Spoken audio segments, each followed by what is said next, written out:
So that's the retention pond. It's a spring-fed pond. It's just about maybe, I don't know, 50 yards beyond my house, past my house. But from right there where that grass is on the bottom of the screen, that's where the edge of the pond used to be.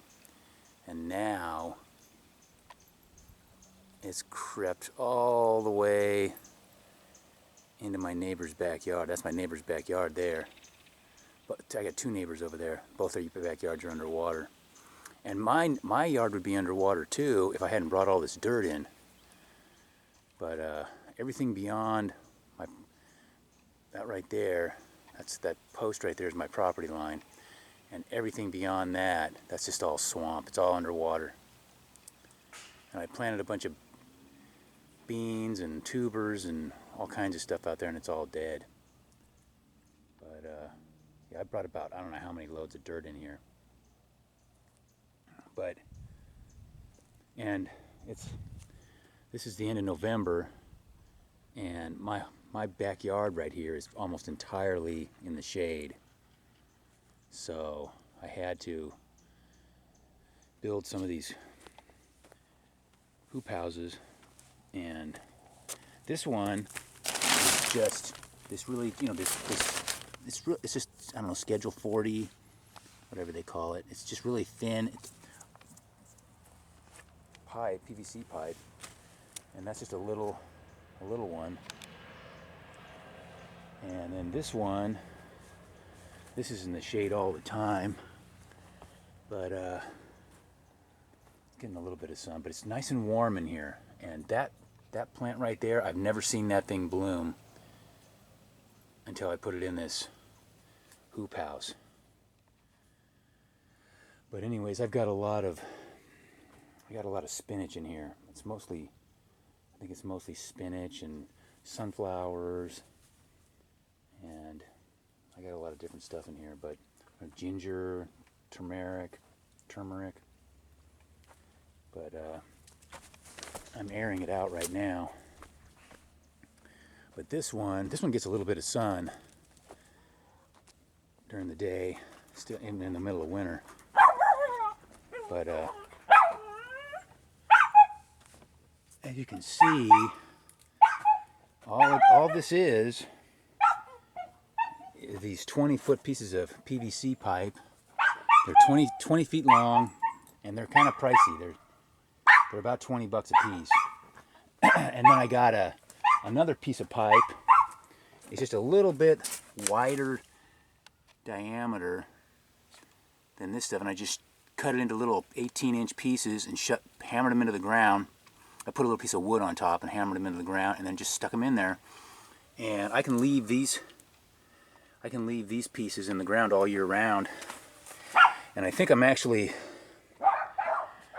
paint this PVC pipe and put a screen over it. And after all danger of frost is past, then I will take this plastic off and put a screen over it to protect it from the birds, because I've got a lot of stuff like blueberries and raspberries and blackberries, and the birds eat it. But this is all my moringa, and this stuff is really, it's a superfood, and it's really, and I'm really kind of happy that these cuttings, I've been cutting down the trees. They die back in the wintertime anyway, so I just figured, well, what the heck. And then see this stuff, it's just like paper. It's really lightweight, and it's not going to last more than a couple months before it starts to disintegrate, but I only need it till about the beginning of February.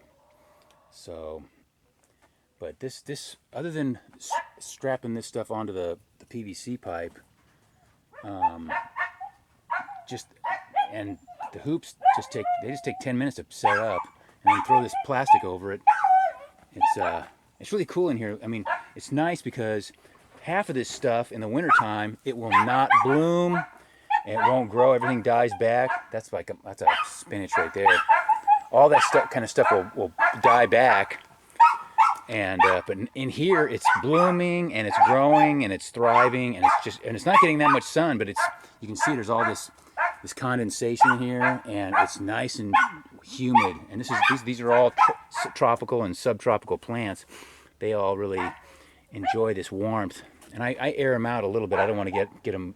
I don't want to get any fungus going or mold and mildew. And these are a tuber. It's called Malanga Blanca and Malanga Lila, and this is about as big as they get. They get a little bit bigger than this. I guess yeah, this one's probably full grown. And it's just not much bigger than my hand, and it's really a nice. It makes a nice house plant, but it looks good in the yard too. And if you want, you can dig that up and eat the tuber. But and you can buy them in the stores. They're in any upscale store should have them. But I've got and here's these are this is called a Everglades tomato. It's not, I don't got any tomatoes on it yet, but I got a bunch of this stuff going, and I'm really happy about that. That thing's blooming. That's good.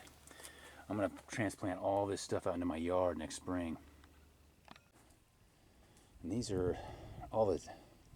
I just picked up all these pots yesterday for free, and I'm pretty jacked about it. And I actually started thinking, you know, all these green pots, I can put flowers and plants and all kinds of stuff in there, and I can take them down to the swap meet or the flea market and sell them.